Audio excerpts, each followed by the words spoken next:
Hello friends, आज हम लोग देखने वाले हैं डायरेक्टर का पार्ट 2। प्रीवियस वीडियो में हमने डायरेक्टर के मीनिंग देखे थे, डेफिनेशन देखी थी, टाइप्स देखे थे कि कितने टाइप के डायरेक्टर होते हैं और उनकी अपॉइंटमेंट देखी थी।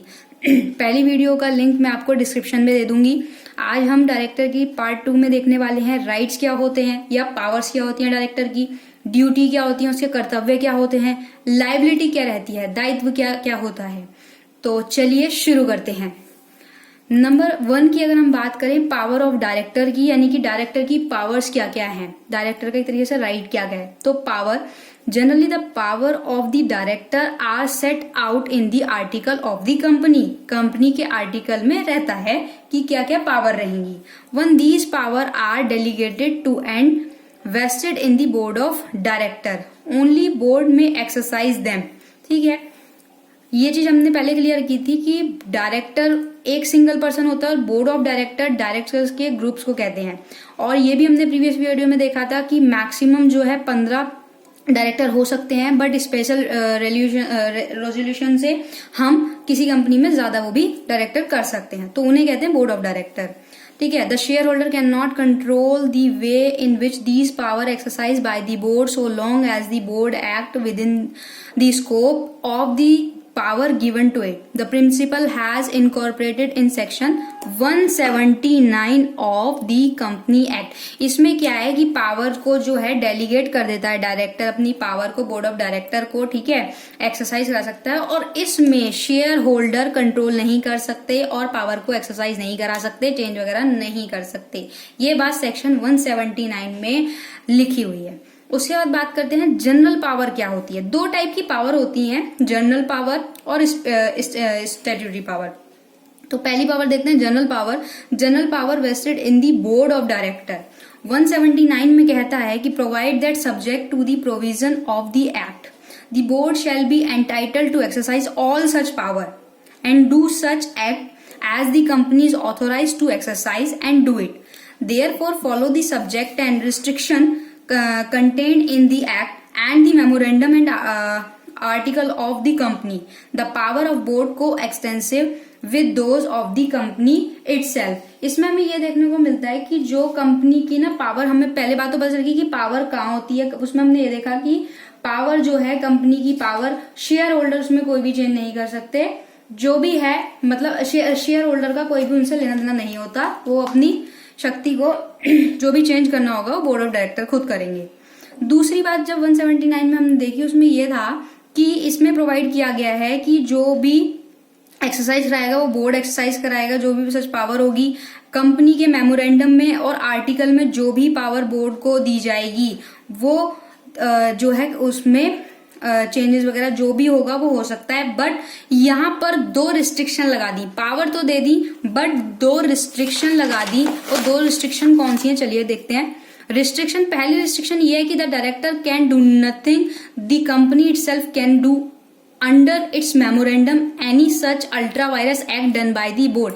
ऐसा कोई एक्ट बोर्ड करता है जो कि उसको नहीं करना चाहिए और मेमोरेंडम में जिसको अल्ट्रा वायरस घोषित कर दिया गया है। ये भी हम पढ़ चुके हैं कि अल्ट्रा वायरस क्या होता है।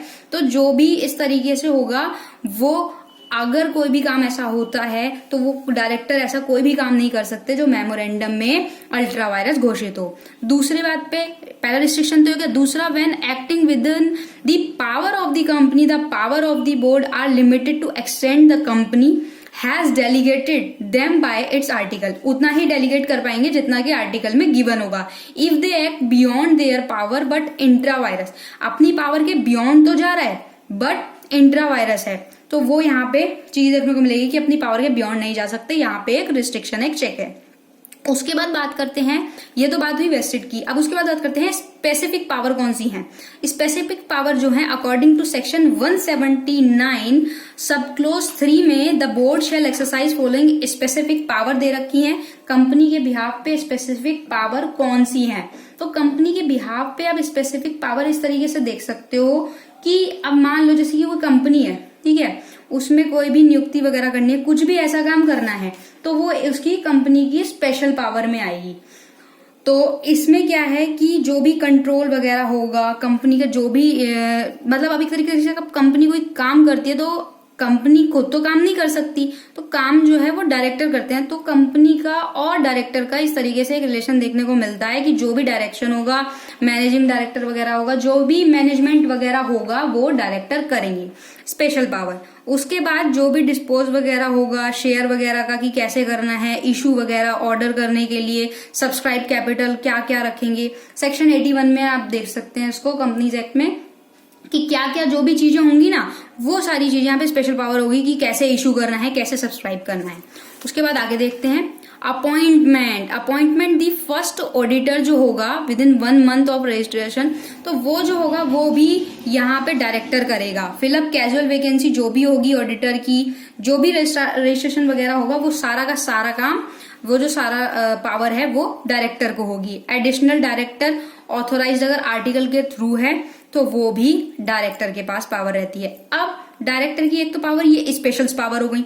डायरेक्टर को ऐसी भी पावर्स होती हैं जो कि एक्सरसाइज होती हैं बोर्ड मीटिंग में, मतलब कि बोर्ड मीटिंग में उसको कौन कौन सी पावर मिलती है। The following power can be exercise only by mean of resolution pass as the board meeting and not by circulation. मतलब कि रिसोल्यूशन बोर्ड से पास होगा, जो एक मीटिंग बैठेगी उसमें क्या क्या पावर रहती है, तो पावर रहती है कि जो शेयर होल्डर है उनको कॉल वगैरह करना, जो भी अनपेड शेयर कैपिटल वगैरह है उन सब के बारे में पूरा एक तरीके से हम ये कह सकते हैं विवरण तरीके से देना, जो भी चीजें होंगी। उसके बाद the power of issue debenture कैसे इशू करना है, ऋण पत्र वगैरह वो। The power of borrow money otherwise than no debenture, भाई जो भी बोरो वगैरह करना है वो देखेंगे। The power of invest fund वगैरह इन्वेस्टमेंट है वो देखेंगे। ऑब्वियस सी बात है मीटिंग हो रही है तो मीटिंग से रिलेटेड यहाँ पे वो पावर मिल जाती है। लोन्स वगैरह की पावर यहाँ पे डायरेक्टर को मिल जाती है बोर्ड ऑफ मीटिंग में, जहां पे वो एक्सरसाइज करा सकते हैं। उसके बाद हम बात करते हैं कि ड्यूटीज क्या क्या है, उनके पावर्स तो देख लिए। अब ड्यूटीज क्या, ड्यूटीज को हमने 2 पार्ट में डिवाइड किया है। पहला है जनरल ड्यूटीज यानी कि सामान्य उनकी ड्यूटीज क्या क्या है, और दूसरा है स्टैट्यूटरी यानी कि संवैधानिक दृष्टि से उसकी क्या क्या ड्यूटीज है। जनरल ड्यूटीज ऐसे तो बहुत सारी हैं बट हमने कुछ ही लिखी है, हम वो कुछ ही पढ़ेंगे। तो उसमें पहली तो आपको ये देखने को मिलती है कि जो भी कंपनी का एज द डायरेक्टर होगा, एक माना जाता है कि ट्रस्टी रिलेशनशिप रहता है, ठीक है, कंपनी और डायरेक्टर के बीच।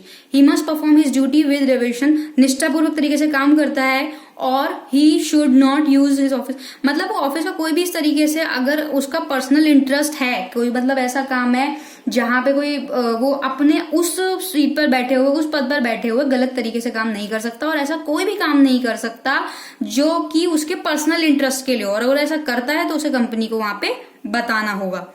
और दूसरी बात यह है कि द डायरेक्टर, इसमें एक चीज और है, जो डायरेक्टर है उसमें क्या हुआ, डायरेक्टर जो है अपना इस तरीके से, आप ये मान लीजिए कि इस तरीके से वो काम करेगा कि जैसा वो खुद के लिए करे, सावधानी बरतेगा पूरी तरीके से। जो भी काम होगा, पहली बात तो अनुमान लगाएगा, भाई अगर गलत हो जाता है, अनजाने में कोई गलती हो जाती है तो वहां पर वो लायबल नहीं होगा। एक वर्ड में समझे तो सावधानी बरतनी है। तो सावधानी के मामले में अमेरिका के न्यायमूर्ति जस्टिस कार्डोजो ने कहा कि कोई भी अगर डायरेक्टर है उसमें कब कहा जाएगा कि उसने सावधानी बरतनी थी, तो मतलब जितनी सावधानी, एक मान लेते हैं कि इतनी सावधानी भाई एक नॉर्मल पर्सन बरतेगा, उतनी सावधानी बरतता है, अगर वो फिर भी उसके बाद भी कुछ होता है तो उसके लिए लायबल नहीं होगा। एक इंडिविजुअल तौर पे वो जितनी एक कॉशन वगैरह लेता, अगर वो उतनी लेता है कंपनी में और फिर भी अगर कुछ हो जाता है कंपनी पे, तो वहां पे उसकी ये ड्यूटी, यहाँ पे वो लायबल नहीं होगा। उसके बाद है it is made to clear 184 और 188, यानी कि सेक्शन 184 और 188 में स्पेसिफिकली मेंशन कर दिया कि कोई भी जो डायरेक्टर है कंपनी से ऐसा कोई भी कॉन्ट्रैक्ट नहीं कर सकता जो उसके पर्सनल इंटरेस्ट के लिए हो, और अगर वो ऐसा करता है तो उस बारे में कंपनी को बताएगा कि भाई ये मेरे पर्सनल इंटरेस्ट के लिए। साथ के साथ ये देखा जाएगा कि जो डायरेक्टर है उनका ये माना जाता है कि उनका बेसिकली क्या है, वो कंपनी से एक ट्रस्ट के रिलेशन है, तो वहां पे जो भी शेयर्स वगैरह इशू करने होंगे वो ज्यादा उस पे रेट पे इशू नहीं कर सकता कि भाई उसको पर्सनली तौर पे लेवल हो रहा है तो अपने जो सगे संबंधी होंगे उनको कम पे दे दे और निगमित वगैरह के लिए उनको ज्यादा पे दे दे, तो वो ऐसा नहीं कर सकता, वो यहाँ पे बाउंड होता है। और भी इसकी ड्यूटीज रहती हैं जनरल ड्यूटीज के अंदर, जैसे कि वो कोई भी ऐसा काम नहीं कर सकता जो उसको करना है और वो डेलीगेट कर दे, वो भी वो नहीं कर सकता, और अनजाने में तो वो खैर चीजें करेगा ही नहीं। उसके बाद बात करते हैं स्टैट्यूटरी ड्यूटीज की, यानी कि उसकी संवैधानिक ड्यूटी कौन कौन सी है। इसकी बात करें तो सबसे पहले क्या है, सबसे पहले यह है कि जो वार्षिक वेरीफाई एनुअल जो भी अकाउंट्स वगैरह होंगे, वार्षिक जो भी अकाउंट वगैरह होंगे उनको देखेगा। दूसरी बात जो देखेगा, स्टैट्यूटरी जो मीटिंग वगैरह बैठेंगी उस मीटिंग में देखेगा कि जो सारा आयोजित वगैरह करेगा उसमें कम से कम 21 डेज पहले क्या होगा, सारे जो भी मेंबर्स होंगे ना उनको नोटिस भेजेगा। तीसरी बात ये, कंपनी की जो भी अगर जनरल मीटिंग होती है तो भी वो उनको बुलाएगा, और एक्स्ट्रा ऑर्डिनरी कोई जनरल मीटिंग होती है तो वो सब भी यहाँ पे डायरेक्टर ही करेगा। और कंपनी का जो अकाउंट्स वगैरह देखना होगा और बैलेंस शीट वगैरह देखनी होगी कि कितनी लाभ कितनी हानि हो रही है, वो सब काम भी डायरेक्टर का यहाँ पे देखा जाएगा। एक बात और कि जो भी जैसे कि मान लो कि कंपनी में जो है जैसे जांच वगैरह चल रही है तो उस टाइम पे जो भी इंस्पेक्टर वगैरह होगा ना उसको सारे अपने रिकॉर्ड दिखाएगा कि भाई ये ना टू मेक नेसेसरी जो भी रिकॉर्ड्स वगैरह होंगे, रजिस्टर वगैरह होंगे, वो सब अवेलेबल कराएगा। और साथ में वो कंपनी में कोई भी अगर ऐसा व्यक्ति है जो कि मतलब उसकी कोई गलत वो पाया जाता है कि भाई उसने गलत काम किया, तो सेंट्रल गवर्नमेंट को वो उस व्यक्ति को पकड़ने में मदद करेगा, सहायता करेगा कि भाई उससे रिलेटेड जो भी मैटर है ये वो व्यक्ति है। और साथ में 7 पॉइंट में submission of director identification number registration with, अब उसमें एक चीज और करेगा साथ में कि जैसे कि कोई भी कंपनी का अगर निर्देशक मतलब वो डायरेक्टर बन गया तो जिस दिन उसने डायरेक्टर की कुर्सी बैठी उस दिन एक निर्धारित अवधि में, जो एक मैंने पहले आपको बताया था, एक होता है DIN नंबर, ठीक है ना, DIN नंबर होता है डायरेक्टर इन्वेस्टिगेशन आपका डायरेक्टर आइडेंटिफिकेशन नंबर, तो वो उसको होना चाहिए। तो ये उसकी एक तरीके से लीगल तरीके से उसको ये ड्यूटीज अपनी फुलफिल करके रखनी करती है। उसके बाद हम बात करते हैं लायबिलिटी की। लायबिलिटी क्या, लायबिलिटी में भी 2 पार्ट हो गए, क्रिमिनल और सिविल। क्रिमिनल नाम से पता चल रहा है, क्रिमिनल की बात आती है तो माइंड में क्या क्लिक होता है, क्रिमिनल की बात आती है फ्रॉड वगैरह, मिस रिप्रेजेंटेशन कर रहा है, वो सारी चीजें। तो ये आईपीसी से रिलेटेड जो भी क्रिमिनल होंगे उसके लिए वो इंडिविजुअली लायबल होगा। तो जैसे कि क्या है, अब इसमें आप सेक्शन 2 सब क्लॉज 60 देखना कंपनी एक्ट का, तो उसमें आपको पता चलेगा कि किस किस तरीके से है। तो जैसे कि एक अब उसमें देखने को मिलेगा कि होल टाइम डायरेक्टर होगा तब वो क्रिमिनल लायबिलिटी के अंदर आएगा, उसको क्रिमिनल लायबिलिटी होगी। और इस तरीके से कोई भी वो इस तरीके से काम करता है जो कि एज अ डायरेक्टर और बोर्ड ऑफ डायरेक्टर के बिहाफ पे कुछ भी ऐसा काम करता है जो कि स्पेसिफाई मेंशन हो गया कि इसने किया, तो यहाँ पे वो क्रिमिनल लायबिलिटी होगी।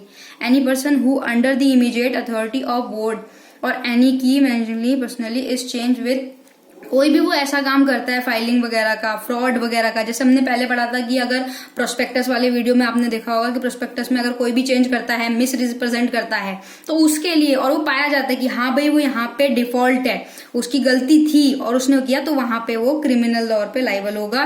परमिट वगैरह उसको करना था, ऑथोराइज वगैरह, रिकॉर्ड वगैरह सब उसको देखना था पर्टिकुलरली, बट वो सब जानते हुए, नोइंगली जानते हुए उसने क्या किया, फेल्स किया, गलत तरीके से किया, तो यहाँ पे वो लायबल होगा।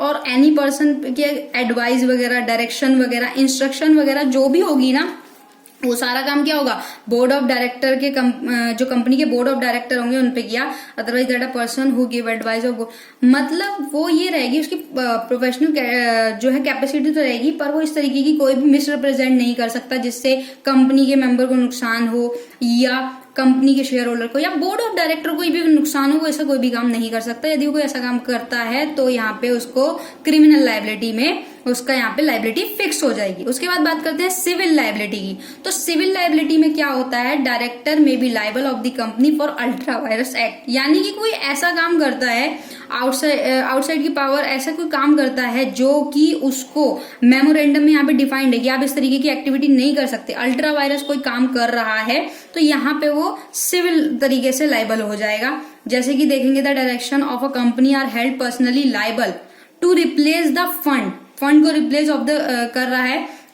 फॉलोइंग केसेस, जैसे कि बाइंग अप शेयर जो है वो कर रहा है, या paying dividend out of capital, dividend वगैरह के लिए कर रहा है, पेइंग प्रमोटर अ बोनस, तो बोनस वगैरह प्रमोटर का जो भी है, purchasing property which company had no power to purchase, कंपनी की पावर नहीं है परचेज करने की फिर भी परचेज कर रहा है प्रॉपर्टी को, तो सिविल यहाँ पे बन जाएगा।